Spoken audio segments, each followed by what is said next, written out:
চা খাওয়া হয়ে গেল, এখন যাচ্ছি গাড়ির কাছে। আর আমি এখন আছি খাগাড়িয়ার বড় হোটেলে।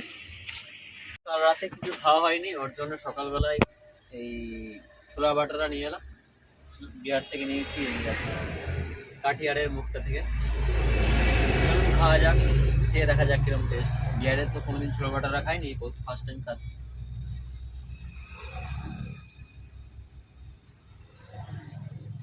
কিছুটা বর্ধমানের মতনই। দেখতেই পাচ্ছেন আমি চলে এসেছি ডালকলা বর্ডার, মানে বর্ডার বলতে বেঙ্গল আর বিহারের বর্ডার। দেখছেন বন্ধুরা, নিয়ে এসেছি মাটনটাকে একটু বেছে নিয়েছিলাম, লম্ফম আছে নাকি। তো দেখুন রিয়াজি মাটন 500 নিয়েছি। এখানে 600 টাকা কেজি, বর্ধমানে 740 টাকা কেজি, আমাদের এখানে 600 টাকা করে কেজি নিয়েছে। পুরো রিয়াজি মাটন বিহারের। দেখুন চর্বি, দেখুন আদা রসুন কাঁচা লঙ্কা আলু পেঁয়াজ। মাটনটা ফ্রেশ হয়ে ধোয়া হয়ে গেছে, আর ভাতটা জাস্ট তুলে হয়ে যাবে। আপনারা ভাববেন হয়তো রোজ রোজ মাটন রান্না করে ভিডিওর জন্য, কিন্তু বাট ওটা নয়। আমাদের ম্যাক্সিমামই রান্না হয় মাটন, চিকেন নয় মাছ, ফ্রেশ থাকে বলা হয়। এই তিনটেই রান্না হয় বেশিরভাগই। তো চলুন প্রসেসগুলো দেখাই আজকে আপনাদের। মাংসের প্রসেস বানানোর জন্য সামান্য একটু সরষের তেল দিলাম। সরষের দিয়ে তেল দেওয়ার চিপিটা আটকাই। এদিকে গোল এলাচ লবঙ্গ দিয়ে দিলাম, গোটা রসুনটা দিয়ে দিলাম, দুটো শুকনো লঙ্কা দিয়ে দিলাম গোটা, আর সামান্য একটু পেঁয়াজ দিয়ে দিলাম। এটাকে জাস্ট সিদ্ধ করার জন্য মাংসটাকে। সামান্য একটু লবণ দিয়ে দিলাম, আর লবণ দেবো না, যা দেওয়ার এখানে দিয়ে দিচ্ছি।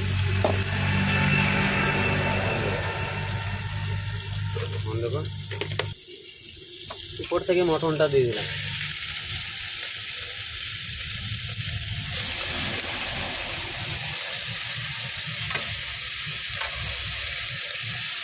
তেজপাতাটা দিয়ে দিলাম,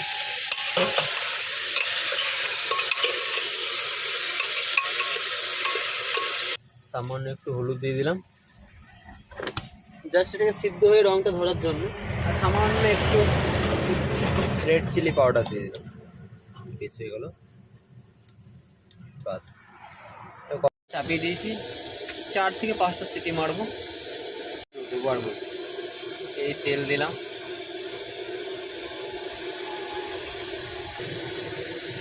বলেছিলাম যে মাটনে বাঙালির আলু সব থেকে ফেভারিট জিনিস। তো আলু চাই যাই হয়ে যায়।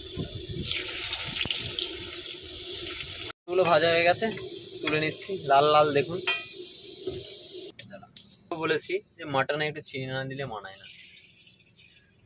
তেলটা গরম, পেঁয়াজটা দিলাম তেলে।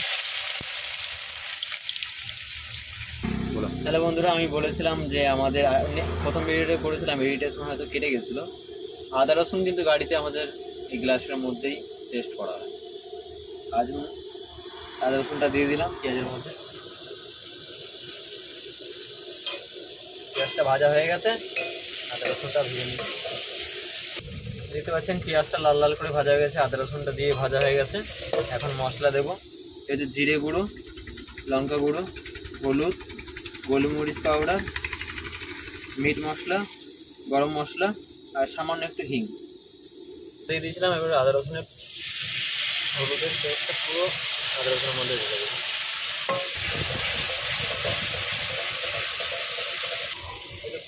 মশলাটাকে আর একটু কষিয়ে নেওয়ার জন্য ওপর থেকে আর একটু জল দিয়ে দিলাম।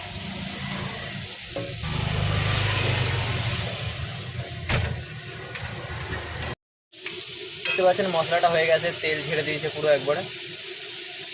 এবারে যেটা প্রেসার করে মাটনগুলো কষিয়েছে কেটে দিয়েছিলাম, সেটা এখন নিয়ে কড়াইয়ে দিয়ে দিচ্ছি। বন্ধ করে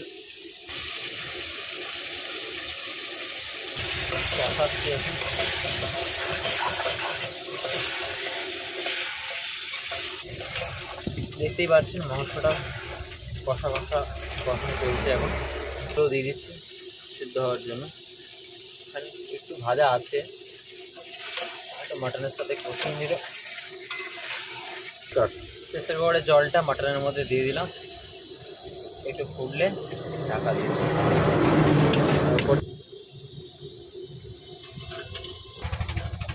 আরে তুই ঢোক, নাহলে আমায় ঢুক দিতে পারো। বন্ধুরা দেখতেই পাচ্ছেন মাটনটা ফুটে গেছে, হয়ে গেছে। মাটনটা নামিয়ে দেবো। নমস্কার বন্ধুরা, দেখতেই পাচ্ছেন মাটন রান্না হয়ে গেছে, আর ভাত বেড়ে নিয়েছি, আর মাটনও বেড়ে নিয়েছি। আমাদের সব থেকে সুবিধা রান্না কি বলেন তো, এই মাংস আর চিকেনটা অন্তত কমই খাই, মাটনটাই আমি বেশি খাই। তো চিকেন খেলে 1 পিস, আর মাটন খেলে একটু খাই। তো আমাদের ম্যাক্সিমাম মাছ মাংসই রান্না হয়, সবজি হয় না, খুব কমই হয়। ওর জন্য আজকেও মাটন করে নিলাম, আর সানডে আছে, ওর জন্যই মাটনটা করলাম। রেসিপিটা দেখবেন, ভিডিওটা কীরকম হয়েছে কমেন্টে জানাবে, শেয়ার করবেন। বেঙ্গল আর বিহার বর্ডার পাস করছি, এখানে এমবিআই থাকে, চেক করেও।